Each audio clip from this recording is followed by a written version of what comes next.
mine is the Army base, where we've seen all the tanks and the APCs and modern and old military vehicles that were in service and currently not.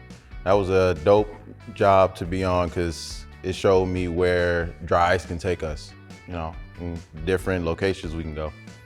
Well, one of the unique jobs I've been on was the Detroit Salt Company. We did their conveyor belt.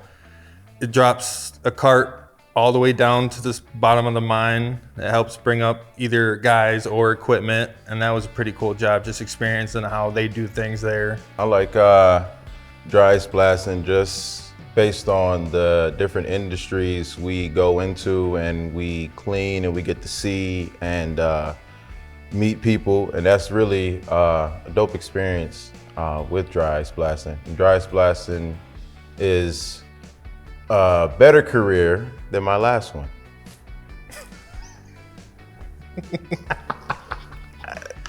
What I like about it is helping the customer with their problems. I like the fact of taking something dirty and making it clean and knowing that I did it. I took the time and the effort to make your problem go away with our solution. That's what I like about it.